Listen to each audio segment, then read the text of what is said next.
Bitcoin bears and non-believers that will never be converted, and some of them are pretty smart and pretty wealthy. I don't think they've taken zero off the table for where they think Bitcoin is headed. Have you taken that? Do you think any rational person has taken that off the table at this point? The tulip beanie baby. There's always going to be skeptics, but there's 900 million people that have a crypto account or they're buying it. And products like STRC are democratizing this because we've got a viral action spreading through retail accounts, through retirees. There are a lot of people that are living on a fixed income, and their view is they don't want to bet their kids' tuition or they don't want to bet their capital on the Bitcoin roller coaster. But they would like to get paid 4 times the money market. And they don't think it's going to zero, right? Just humor me and let's say that all the fears about quantum computing come true. Bitcoin goes to zero. What happens to retirees that have all their money in the 11.5% credit is? When consensus forms about a quantum threat existing, then we will upgrade the entire network in a matter of months. And it'll happen as fast as your Apple network, Apple software, and Google software, and JP Morgan. I think watching all of the tokenization and everything that we're seeing happen, it just sort of bolsters the case that this is not a tulip bulb phenomenon, doesn't it? It's here to stay. The real power of tokenization is it creates a free market in credit formation and yield for asset owners. And so if you can tokenize a bunch of securities, then you can shop for the best credit terms and the highest yield. And in the 20th century TradFi economy, your bank decides that you just won't get credit, you just won't get yield, and there's not a single thing you can do about it. And so tokenization is a free market in capital, and it creates just a higher velocity and a higher productivity for capital assets. So people that have have had $1 million target on Bitcoin, you think it's just a matter of time? Oh, absolutely. Bitcoin's gone up forever, Joe. And if it finally was completely stable and reflected what 121 million, the end result, what would it reach? And I assume it'd just stay there. What price are we talking about? Have you done the math on that? Well, I think 21 years out, I don't know why it wouldn't be 21 million a coin. 21 million. Welcome to the Crypto Teacher. And I come back with that video just to make you think. And make sure you join the Patreons. And we know every Friday we have an event. And that's the reason why it's so important to join the Patreon. So therefore you keep up to date with the NWO events and then know why it's happening. Because we are seeing movie after movie. Now if you're not a part of the Patrons, make sure you're donating to the Cash App. Also, go like and follow the TikTok. More videos to come. And what I want you to do right now, guess what? It's free of charge. I want you to hit the like button. I want you to make sure that you're subscribed and share this channel everywhere. And now they have it where you can hide the channel. It's right above the comments. And guess what? That also is free of charge. It's always free of charge to support. And we have Michael Saylor on Bitcoin, but really the power is all about tokenization and blockchain. And this technology is going to open up trillions of dollars of liquidity. And once everything is tokenized and put on blockchain, it's not real. Nothing is moving. And that makes the central banks even more powerful. And then on top of it, you have smart contracts where you're able to program money where they'll be able to tell you what, when, and how to buy. And you have 3 to 6 months to spend it or poof, it's gone. And we know that is biblical. And with the rise of these machines, they're going to be using crypto. And they're going to cause the next bull run. And remember, the Crypto Teacher taught you. And as long as Bitcoin has been around, it's always, what's the prediction? How high can it go? I just want to make sure you know the dollar is going to be devalued.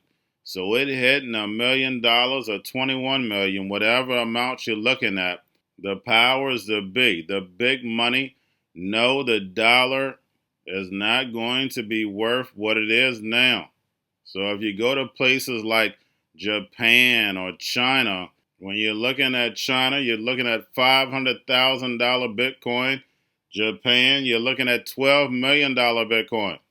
The only reason why the dollar is sitting up where it is right now is because the Fed is holding it up. Too many countries have left the dollar. Now remember, Walsh has to devalue this dollar in order to devalue the debt. And remember, the crypto teacher told you. And we have Trump on the drums of beating, sticking to the narrative. Says he wants the Strait of Hormuz open and he wants it free. That's how it was in the first place, until Trump started the drums of beating. And hopefully the sheep are starting to wake up to this movie. The only reason why the drums got the beating, because they want to change the supply chain. They want you traveling from the couch. And while the drums are beating, they're pushing the crypto narrative. We have Iran turning to Bitcoin. Yes, you cannot make this stuff up. And remember, the crypto teacher told you. And speaking of traveling, we see TSA rolling out private security. And again, you're watching a movie. And we already know how this movie ends. And it doesn't end well. Something's going to get through. It's going to get blamed on the private security. Again, we've seen the movie before. And over these next 3 months, travel is going to pick up. And what do we have all of a sudden? That's right, the big E and the big H. At the same time, we're going to have the World Cup. Yes, I know it sounds like a movie, but remember, your life is an illusion and TV is your reality. And remember, the crypto teacher told you, because he knows when it comes to the NWO, it's all planned out. You have a wonderful day. We want it open. We want it free. We don't want tolls. It's international. It's an international waterway. They're not charging tolls. Right now, they are losing $500 million a day is what it's projected. I don't know, it sounds like a lot of money, but whether it's 500 or 200 or 300, they're losing a lot of money. There hasn't been a ship that's been able to get through without our approval. Things gone. Their Navy's gone. Their Air Force is gone. Just about everything. The only question is, do we go and finish it up, or are they going to be signing a document? Let's see what happens. Now, in a post on X, Iran's president says that forcing surrender through coercion is an illusion, while also calling for mutual respect. Tehran has also warned that it would retaliate beyond the Middle East if the US or Israel renew strikes. Is using a new program called Gold Plus to bring in private companies to help speed up the lines at the security checkpoints. I got that. Will these private agents, will they be controlled by you? Will they meet your standards? Yeah, absolutely. So there's a misconception here. So Gold Plus is a public-private partnership that we're really excited about, and we're starting with a handful of airports. So it's going to, first off, protect the pay and the paychecks of our TSA officers around the country, particularly those that are impacted from future shutdowns, as well as getting technology faster to the checkpoint. So you can expect a more secure, streamlined process. But to answer your question, absolutely, TSA is going to maintain robust security oversight. And so, again, the traveling population can expect a more seamless, smooth, secure experience. So are you going for some off-site screening? I believe that's starting in various places. Tell me about it. Yeah, absolutely. So we have a pilot coming up in Boston, and it's off-site, and we're really excited about it. It will help alleviate choke points, security choke points at the checkpoint, but again, maintain strong security oversight. And so, at various offsite locations. This specific one will be in Boston, and we're going to start very, very slowly. Again, maintain quality over quantity, and so that's happening within the coming days, and we're excited about that as well. So let me look at Boston.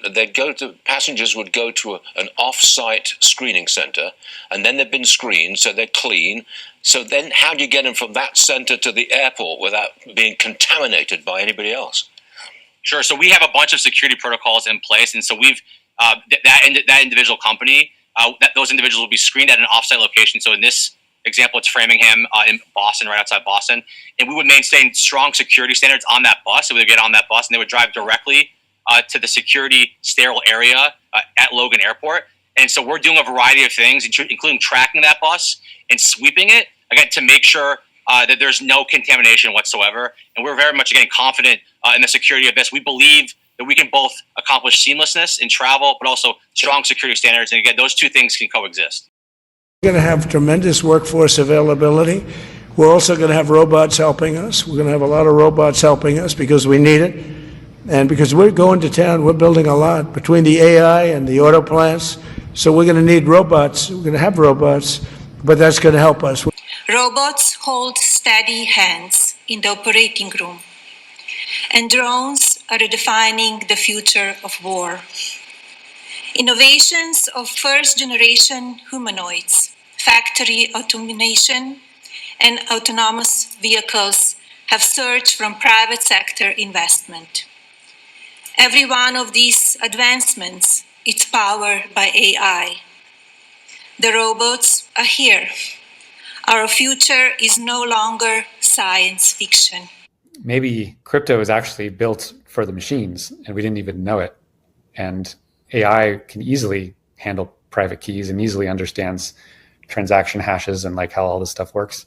It is money that is built for computers, even before the computers to intelligently handle it were built. So I find that interesting. And perhaps those of us who were involved in crypto pre-AI were kind of just like getting the ground ready for the AI systems to have a fully developed financial system handed to them, for better or worse. This could be perhaps the greatest revolution in financial technology since the birth of the internet itself. Many Americans are unaware that behind the scenes, the technical backbone of the financial system is decades out of date, many, many years out of date. You know that. Paul and others are straightening it out, but payments and money transfers are costly and take days or even weeks to clear.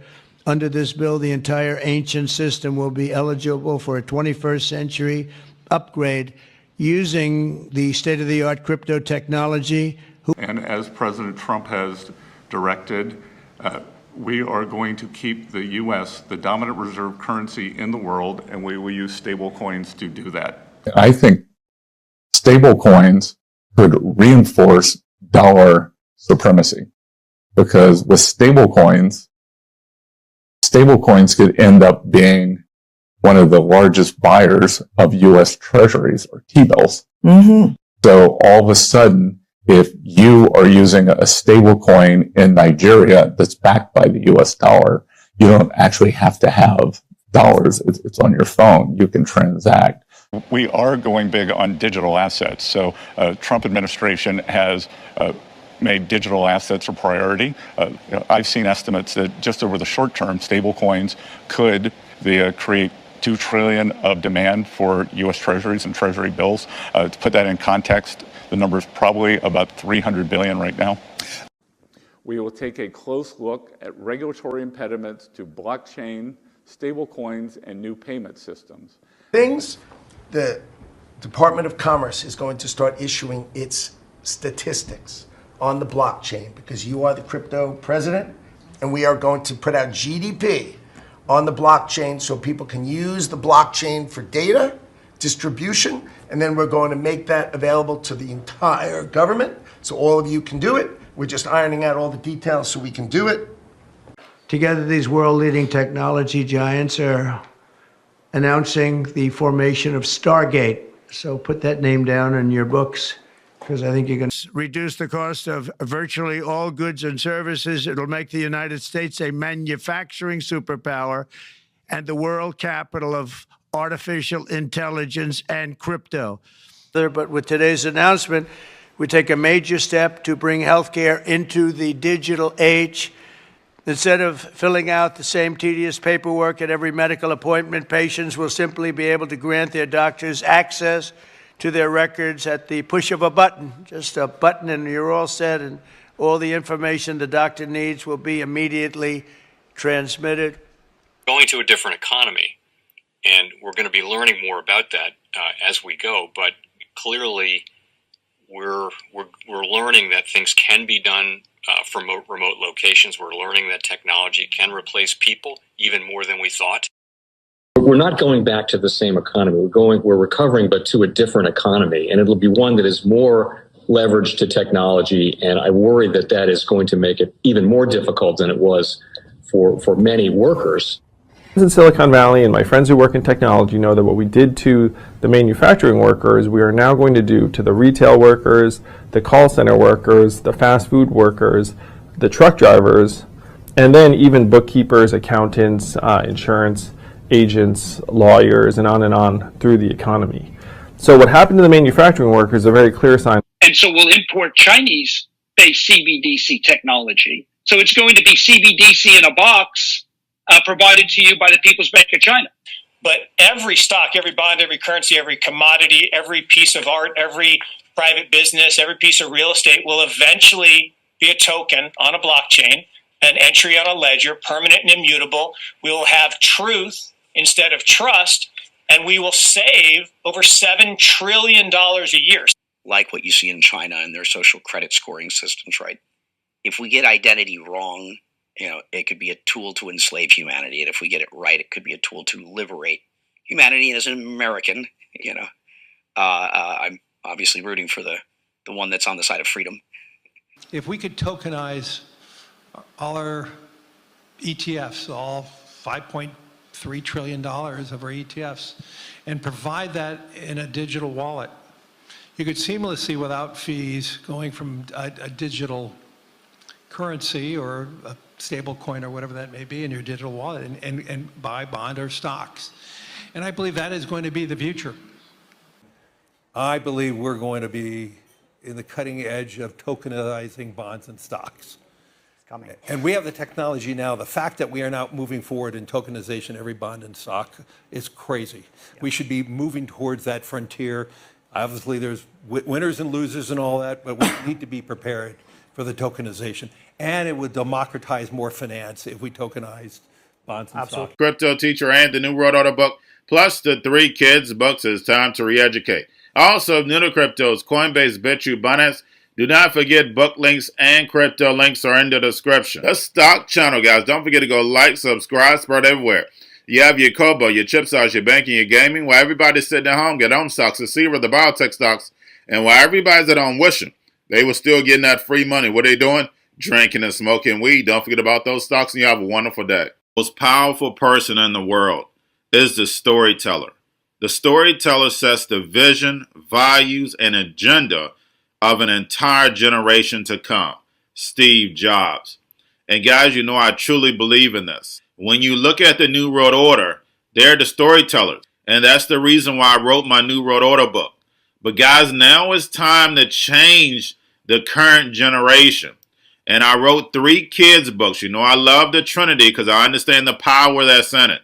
So I have 3 books. We have an opportunity to change the generation, to educate, not just me, but I want to show you that I take action on a daily basis. And I want you to take action on a daily basis. Whether it's your job, whether it's in your community, we have an opportunity right now to educate the masses. I posted this on my Twitter account. Please share, but this is a short clip of the 3 books. There's going to be a clothing line and action figures. Please get these books for your kids, nephews, cousins, friends, so therefore we can start the re-education now. Because as we see, the 4th Industrial Revolution foundation is definitely here. Robots, algorithms, drones, taking humanity out the picture. We have to re-educate. But let's get into the video. Part 1. King Joshua and Grandma Tam save the village. Part 2. King Joshua and Grandma Tam save New York from COVID stories 3. Part 3. King Joshua and Grandma Tam goes to China. It's mandatory to get part 1, part 2, and part 3 of this series. It's time to re-educate Generation Z.